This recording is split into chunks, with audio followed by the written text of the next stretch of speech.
Welcome to all my students in chemistry classes. इससे पिछली वाली क्लास में हमने विलयन की सांद्रता ज्ञात करने की कुछ विधियां पढ़ी थीं और इस क्लास में हम विसरण, परासरण और अर्धपारगम्य झिल्ली के बारे में पढ़ेंगे। आइए समझते हैं सबसे पहले विसरण क्या होता है। तो हमने यहाँ बोर्ड पे एक परिभाषा लिख रखी है विसरण की कि वह प्रक्रिया जिसमें विलेय के कण विलायक की ओर तथा विलायक के कण विलेय की ओर गति करते हैं उसे विसरण कहते हैं।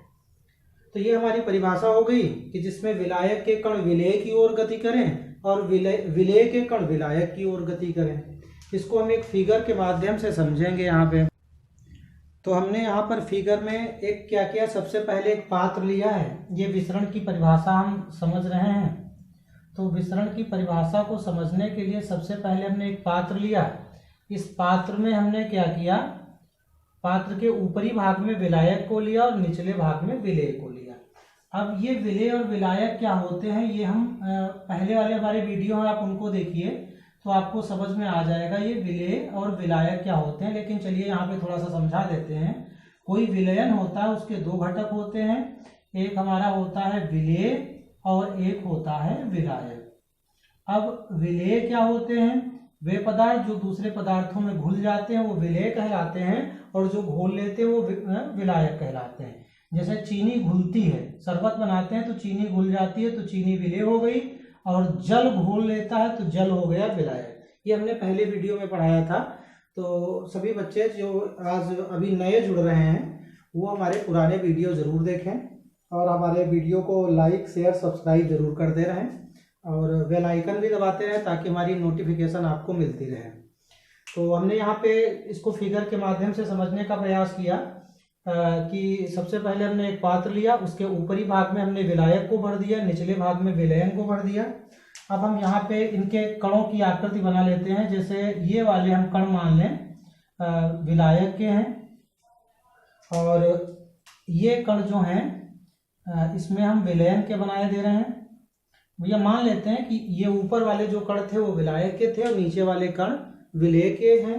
तो परिभाषा में क्या कहा गया कि विलायक के कण विलेय की ओर, तो ये कण इस वाले विलयन में आ जाएंगे और ये नीचे वाले कण ऊपर वाले में। तो ऊपर वाले जो कण है नीचे विलयन में और नीचे वाले कण ऊपरी विलयन में पहुंच जाएंगे, यानी एक दूसरे की विपरीत दिशाओं में ये गति करेंगे। ऊपर वाले नीचे की ओर, नीचे वाले ऊपर की ओर गति करेंगे। तो एक दूसरे की विपरीत दिशाओं में जो गति होती है वो क्या कहलाती है, विसरण कहलाती है। तो ये विसरण कंफर्म हो गया। अब हम परासरण की ओर चलते हैं, परासरण पढ़ते हैं। तो हमने यहाँ पर परासरण की परिभाषा लिख ली है, तो इसे समझते हैं। वह प्रक्रिया जिसमें विलायक के कण अर्धपारगम्य झिल्ली को पार करके स्वतः विलयन की ओर गति करने लगते हैं उसे परासरण कहते हैं। तो ये परासरण की परिभाषा हो गई कि इसमें होता क्या है, विलायक के कण अर्धपारगम्य झिल्ली को पार करके स्वतः विलयन में जाने लगते हैं।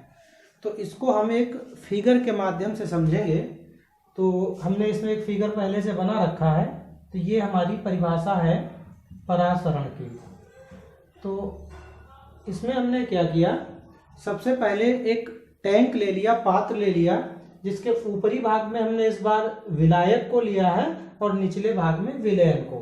और विलयन में विलेय भी होते हैं। विलयन में तो दोनों चीजें होती हैं, विलेय भी होंगे और विलायक भी होंगे। तो अब हमको यहाँ विलायक नहीं, हमने परिभाषा में विलयन लिख रखा है तो हम विलयन से ही समझ लेते हैं। और विलयन में तो दोनों चीजें होती हैं। तो देखिएगा ये जो हमारे कण हैं इसमें इस बार हम यहाँ पे जो कण दिखा रहे हैं ऊपर वाले भाग में हमने विलायक ले रखा है। तो जाहिर सी बात है कि ये जो कण होंगे ये विलायक के ही कण होंगे। और ये झिल्ली कौन सी है, इसका नाम हमने अर्धपारगम्य झिल्ली लिखा है। तो होता क्या है, ये जो विलायक के कण हैं इस झिल्ली को पार करके यहाँ आ जाते हैं। इसमें प्रक्रिया एक ही तरफ से चलती है, दोनों तरफ से नहीं होती है। तो ऊपर वाले विलयन के जितने भी कण हैं, ऊपर वाले विलायक के जितने भी कण हैं वो सब कहाँ आ जाएंगे, इस विलयन में आ जाएंगे। यानी इसके सारे कण यहाँ आ जाएंगे। बस एक तरफ से जब प्रक्रिया होती है, जब विलायक के कण इस झिल्ली को पार करके विलयन में आ जाते हैं तो ये प्रक्रिया परासरण कहलाती है। तो परासरण की क्रिया एक तरफ से होती है और विसरण की क्रिया दोनों तरफ से। उसमें क्या हो रहा था, इधर वाले कण उधर जा रहे थे, उधर वाले इधर आ रहे थे। अब परासरण में हमने क्या देखा, केवल विलायक के कण विलयन की ओर स्वतः आते हैं, अपने आप आने लगते हैं, और ये प्रक्रिया क्या कहलाती है, परासरण कहलाती है। तो ये हमारा परासरण कंप्लीट हो गया। अब इसके बाद में हम झिल्लियों के बारे में पढ़ते हैं। तो ये झिल्लियाँ क्या होती हैं इन्हें समझते हैं। तो हमने यहाँ पर एक झिल्ली की परिभाषा लिख रखी है।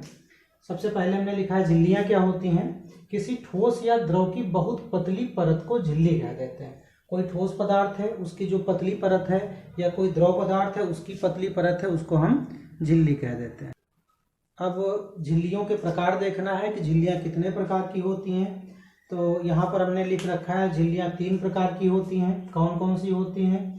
सबसे पहले तो हमको पढ़ना ये पारगम्य झिल्ली क्या होती है।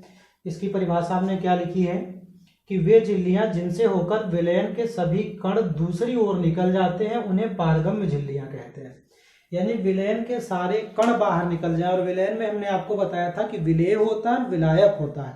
अब जैसे हमने क्या किया, दूध और जल का मिश्रण लिया। यहाँ पे एक हमने एग्जाम्पल के माध्यम से इसको हम समझने का प्रयास कर रहे हैं। तो यहाँ पर हमने दूध और जल लिखा है। तो किसी पात्र में हम दूध ले लें, जल ले लें, दोनों को एक में मिला दें। फिर जिससे चाय छानते हैं उस वाली छन्नी से अगर हम छाने तो हम क्या देखते हैं कि दूध भी हमारा आर पार निकल जाता है और जल भी निकल जाता है। यानी इन दोनों चीज़ों का हम एक विलयन तैयार करते हैं, दो चीज़ों को मिला देते हैं, एक विलयन बन जाएगा। फिर इसको हम किसी छन्नी से छानते हैं तो हम क्या देखते हैं कि दूध भी निकल जाता है और जल भी निकल जाता है। इसका मतलब उस समय जिस हम छन्नी से छान रहे हैं वो छन्नी हमारी पारगम्य झिल्ली का कार्य करेगी। अब दूसरी हेडिंग समझते हैं, अपारगम्य झिल्ली क्या होती है। तो इसकी परिभाषा क्या लिखी, वे झिल्लियां जिनसे विलयन के कोई भी कण दूसरी ओर नहीं निकलते हैं उन्हें अपारगम्य झिल्ली कहते हैं। अब पहले क्या था कि सारे पार्टिकल बाहर निकल जा रहे थे, इस बार क्या है कोई भी कण बाहर नहीं निकलते। जैसे हम यहाँ पे कोई सूती कपड़ा ले लें, ठीक है, तो हम ये सूती कपड़ा ले लेते हैं या फिल्टर पेपर ले लेते हैं और उससे हम कोई विलयन हम क्या करते हैं, उससे छानने की कोशिश करते हैं।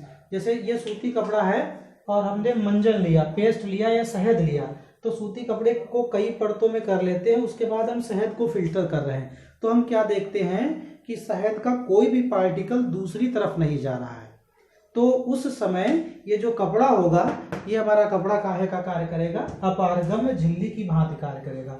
तो हम सूती कपड़ा चाहें तो सूती कपड़ा भी ले सकते हैं और इसकी जगह पर वो हम अगर चाहें फिल्टर पेपर भी ले सकते हैं। तो मतलब उस कंडीशन में वो किस चीज़ का कार्य करेगा, यहाँ पे ये बता रहे हैं कि जब दोनों अवयव जिस झिल्ली से, ये झिल्लियाँ जो होती हैं कि जिनसे दोनों अवयव या विलयन के सभी कण पार निकल जाते हैं वो पारगम्य कहलाती हैं, और जिसमें कोई भी कण पार नहीं निकलते वो अपारगम्य कहलाती हैं। और इसके बाद में एक अर्धपारगम्य झिल्लियाँ आती हैं, इनको समझेंगे। तो तीसरी झिल्ली हमारी अर्धपारगम्य झिल्ली है। इसकी परिभाषा पढ़ लेते हैं कि वे झिल्लियाँ जिनसे केवल विलायक के कण दूसरी ओर निकल जाते हैं परंतु विलेय के कण नहीं निकलते हैं उन्हें अर्धपारगम्य झिल्लियाँ कहते हैं। जैसे कॉपर फेरोसाइनाइड की झिल्ली, और इसका सूत्र होता है Cu2FeCN6, और ये हमारी झिल्ली हो गई कॉपर फेरोसाइनाइड की। और वैसे इसके अलावा भी और भी कृत्रिम झिल्लियाँ हैं, जैसे कैल्शियम सल्फेट की, नहीं कैल्शियम फास्फेट की झिल्ली होती है और ये कॉपर फेरोसाइनाइड की होती है। तो इसमें कॉपर फेरोसाइनाइड की अर्धपारगम्य झिल्ली सबसे अच्छी मानी जाती है। इसका सूत्र भी पूछ लेते हैं कभी कभी। तो वैसे तो ये कृत्रिम झिल्लियाँ हो गई। प्राकृतिक झिल्लियाँ भी होती हैं, जैसे ये हमने देखा होगा अंडे के ऊपर एक परत होती है बहुत पतली सी, तो वो अंडे की जो झिल्ली होती है वो एक कृत्रिम होती है और वो प्राकृतिक होती है। और ये जो हम बता रहे हैं कॉपर फेरोसाइनाइड, ये कृत्रिम झिल्लियाँ हैं। तो ये हमारा टॉपिक परासरण, विसरण और झिल्लियाँ कंप्लीट हो गया। थैंक्स।